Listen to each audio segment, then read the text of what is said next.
Olá, bom dia meus caros irmãos e irmãs, queridos devotos e devotas de Santo Antônio, paz e bem. É uma alegria chegar até você, ao seu lar, levando as nossas mensagens, as nossas reflexões a partir dos evangelhos diários.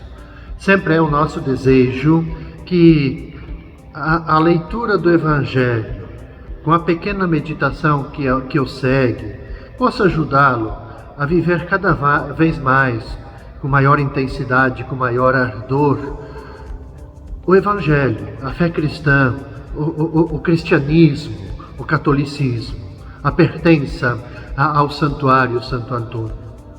Para que bem possamos dar continuidade a esta nossa 11ª semana do Tempo Comum, hoje, quinta-feira, dia 20 de junho, nós vamos rezar, vamos meditar a partir do Evangelho de Mateus, o capítulo 6, versículos de 7 até 15. Disse Jesus aos seus discípulos: quando orardes, não useis muitas palavras, como fazem os pagãos. Eles pensam que serão ouvidos por força das muitas palavras. Não sejais como eles, pois vosso Pai sabe do que precisais, muito antes que vós o peçais. Vós deveis rezar assim: Pai nosso que estás nos céus, santificado seja o teu nome, venha o teu reino, seja feita a tua vontade, assim na terra como nos céus. O pão nosso de cada dia dá-nos hoje. Perdoa as nossas ofensas, assim como nós perdoamos a quem nos tem ofendido. E não nos deixes cair em tentação, mas livra-nos do mal. De fato, se vós perdoardes aos homens as faltas que eles cometeram, vosso Pai que está nos céus também vos perdoará. Mas se vós não perdoardes aos homens, vosso Pai também não perdoará as faltas que vós cometestes. Veja, meus caros irmãos e irmãs, depois de ter criticado o modo dos fariseus e dos pagãos rezarem, Jesus agora, ele ensina o Pai Nosso. É bom que se diga que no tempo de Jesus, todos os grupos, seitas religiosas, eles possuíam as suas orações específicas. Se vocês forem ler o Evangelho paralelo de Lucas, no capítulo 11, bem no início do capítulo 11, os discípulos de Jesus pedem para ele uma oração própria, a exemplo da oração que João Batista tinha ensinado aos seus discípulos, aos seguidores de João Batista.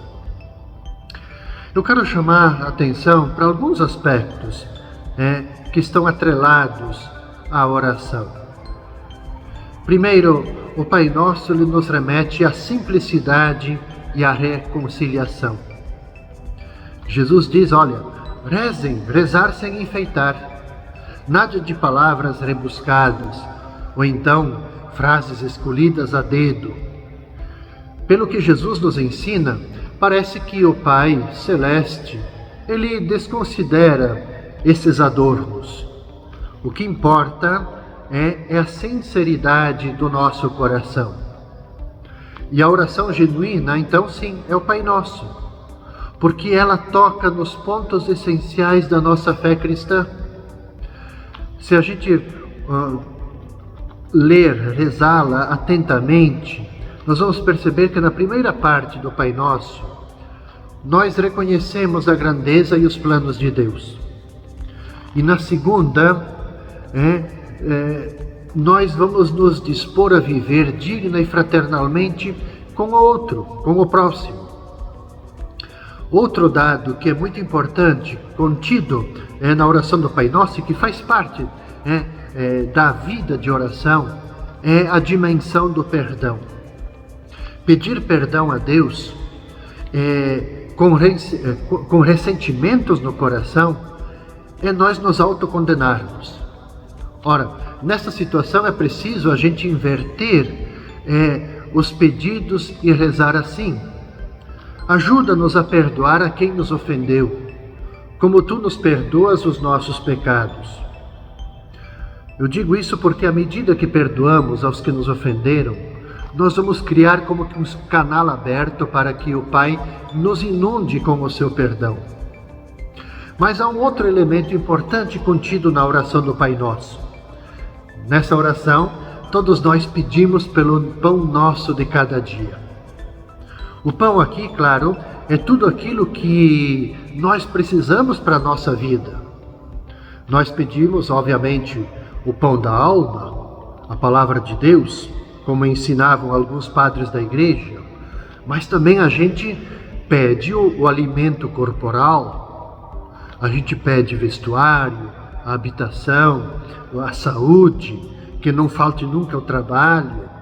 Ou seja, tudo isso é um modo de ganhar dignamente o pão de cada dia. É um modo de termos vida digna. Pedimos isso para nós, para nossa família, mas pedimos para todos. Portanto, que o Senhor nos proteja contra todo o mal e nos mantenha bem sólidos nos seus caminhos. Na sexta-feira, meus caros irmãos e irmãs, dia 21 de junho, meditaremos com o Evangelho de Mateus, capítulo 6, versículos de 19 até 23. Disse Jesus aos seus discípulos: não junteis tesouros aqui na terra, onde a traça e a ferrugem destroem e os ladrões assaltam e roubam. Ao contrário, juntai para vós tesouros no céu, onde nem a traça e a ferrugem destroem, nem os ladrões assaltam e roubam. Porque onde está o teu tesouro, aí estará também o teu coração. O olho é a lâmpada do corpo. Se o teu olho é sadio, todo o teu corpo ficará iluminado. Se o teu olho está doente, todo o teu corpo ficará na escuridão. Ora, se a luz que existe em ti é a escuridão, como será grande a escuridão? Creio que é esse trecho de Mateus capítulo 6, todos nós pelo menos sabemos esse famoso versículo que nós falamos muito, e às vezes é a lâmpada para o nosso caminhar. Onde está o teu tesouro, aí estará também o teu coração. Veja, acumular bens materiais, de certa maneira, é falta de bom senso. À luz do Evangelho, é a gente trabalhar por algo perecível. O tempo, diz o Evangelho, a ferrugem, traças, ladrões, acabam consumindo as coisas que a gente tem ajuntado. Não raro, vindo junto o desgaste da saúde, preocupações excessivas que tomam conta da gente. Nós poderíamos dizer que tudo isso é importante, mas não pode ser a centralidade, não vale a pena. Ora, as palavras de Jesus compreendem-se a partir da oposição tesouro na terra, tesouro no céu. Quem agir segundo a justiça, praticar o bem, é solidário, dá esmola, diz Jesus, terá tesouro no céu. Era a mentalidade comum no tempo de Jesus e que devemos ter em conta. Mas a afirmação de Jesus, ela tem uma profundidade maior. Qual é que é essa profundidade maior? Ele está dizendo que as coisas nossas terrenas, os bens terrenos, tudo isso é passageiro e incerto. Como é que se obtém o tesouro no céu? O Evangelho desta sexta-feira dá resposta. É a gente ser capaz de orientar o coração. Mas o que é o coração na Bíblia? É a gente saber orientar toda a nossa vida. É a gente orientar a afetividade. é a gente orientar a pessoa como um todo, com os nossos apetites e desejos mais íntimos e profundos, orientar tudo isso, canalizar tudo isso para Deus. Esse é o tesouro que permanece seguro. Ora, no finalzinho, Jesus fala dos olhos. Por que Jesus chama atenção para esse aspecto do olhar? Porque os olhos nossos, os meus olhos, os seus olhos, os olhos são a lâmpada do corpo que nos permitem ver. Se eles estiverem sãos, sadios, isto é, postos em Deus, que é luz, fonte de toda luz, será iluminado o mistério da escuridão que muitas vezes toma conta de nós. Se os nossos olhos eles estiverem doentes, isto é, não estiverem focados para Deus, a gente vai viver, podemos usar a terminologia, para a gente entender bem, viveremos nas trevas, no mistério da nossa própria escuridão. Olho bom ou sadio, a gente também pode dizer assim que na Sagrada Escritura se aplica à pessoa que, de bom grado, ela tem capacidade e abertura para partilhar seus bens com quem necessita. Essa é a proposta do reino de Deus. A pessoa generosa, ela é cheia de luz. Basta a gente olhar ao nosso redor as pessoas que são solidárias, generosas, elas têm uma luz própria. Olho ruim ou doente refere-se à pessoa mesquinha, fechada, invejosa, apegada a seus pertences. A gente diz assim que o seu interior é uma escuridão. Portanto, cada um de nós, todo cristão, toda cristã, precisa deixar-se iluminar pela palavra de Deus, que lhe aponta o equilíbrio na administração das coisas, na administração dos bens. E concluindo o nosso itinerário da 11ª semana do Tempo Comum, no sábado, dia 22 de junho, rezaremos, meditaremos com o Evangelho de Mateus, o capítulo 6, versículos de 24 até 34. Disse Jesus aos seus discípulos: ninguém pode servir a dois senhores, pois ou odiará um e amará o outro, ou será fiel a um e desprezará o outro. Vós não podeis servir a Deus e ao dinheiro. Por isso eu vos digo, não vos preocupeis com a vossa vida, com o que havereis de comer ou beber, nem com o vosso corpo, com o que havereis de vestir. Afinal, a vida não vale mais do que o alimento, e o corpo mais do que a roupa. Olhai os pássaros do céu. Eles não semeiam, não colhem, nem ajuntam em armazéns. No entanto, vosso Pai, que está nos céus, os alimenta. Vós não valeis mais do que os pássaros? Quem de vós pode prolongar a duração da própria vida, só pelo fato de se preocupar com isso? E por que ficais preocupados com a roupa? Olhai como crescem os lírios do campo. Eles não trabalham nem fiam. Porém, eu vos digo, nem o rei Salomão, em toda a sua glória, jamais se vestiu como um deles. Ora, se Deus veste assim a erva do campo, que existe hoje e amanhã, é queimada no forno, não fará Ele muito mais por vós, gente de pouca fé? Portanto, não vos preocupeis dizendo, o que vamos comer, o que vamos beber, como vamos nos vestir? Os pagãos é que procuram essas coisas. Vosso Pai, que está nos céus, sabe que precisais de tudo isso. Pelo contrário, buscai em primeiro lugar o reino de Deus e sua justiça, e todas essas coisas vos serão dadas por acréscimo. Portanto, não vos preocupeis com o dia da manhã, pois o dia da manhã terá suas preocupações. Para cada dia bastam seus próprios problemas. Veja, caros irmãos e irmãs, o Evangelho do sábado, ele está intimamente conectado com o Evangelho do dia anterior, da sexta-feira, quando Jesus faz a afirmação, onde está o teu tesouro, ali estará também o teu coração. E agora, fazendo esse chamamento, aonde que está, a quem nós servimos? Qual é o Senhor nosso? Não podemos servir a Deus e ao dinheiro. Há essa conexão. Aqui, de fato, é a última sessão do capítulo 6 de Mateus. E ela se refere então a essa alternativa da opção perante a qual se encontra a nossa vida, onde o cristão, a cristã se encontra. Ninguém pode servir a dois senhores, pois ou odiará a um e amará o outro, ou será fiel a um e desprezará o outro. Jesus diz: não podem servir a Deus e ao dinheiro. Por que isso?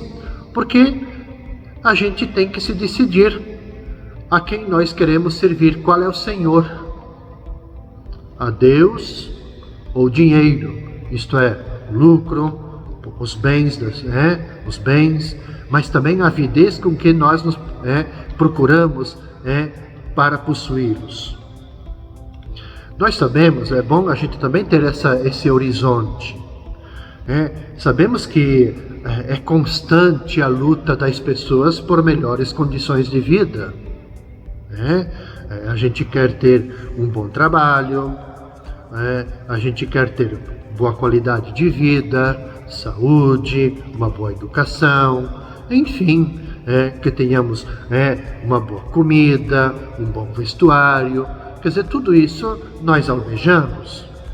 É natural também que os pais se preocupem com o futuro dos seus filhos. Quer dizer, tudo isso está dentro do bom uso dos bens terrenos. Isso está no Evangelho. As nossas preocupações materiais, aqui que Jesus chama a atenção, elas não podem sufocar as espirituais. Novamente, onde é que a gente coloca a prioridade? Onde é que a gente coloca o nosso coração? Ou então, onde é que a gente coloca os nossos olhos? Ou seja, as preocupações materiais, elas não podem sufocar as espirituais, principalmente no que se refere ao crescimento do amor. Na medida em que estes valores forem penetrando na sociedade, vai progredindo a justiça, a paz, a liberdade, a fraternidade. Os problemas fundamentais do ser humano, o sentido da vida, o modo como valorizar a vida, o destino da existência nossa, a busca, a aspiração nossa pelo infinito, que está contida no nosso coração, não pode encontrar resposta nas coisas materiais ou nas pessoas. Por que eu estou dizendo tudo isso? Porque todas elas são limitadas, são frágeis, frágeis canas agitadas pelo vento, que mal se governam a si mesmas. Aqui nasce a exigência de Deus. O valor da pessoa não está em ter muito, mas no ser. E o ser da pessoa é tanto mais perfeito, quanto mais experimenta, quanto mais ele busca a intimidade de Deus. Por isso, no Evangelho, Jesus diz: buscai primeiro o reino dos céus, e tudo o resto vos será dado por acréscimo. Então, o nosso olhar, o nosso foco tem que ser exatamente na busca incessante da intimidade com Deus. Tudo o resto vai nos ser dado, nada mais nos faltará.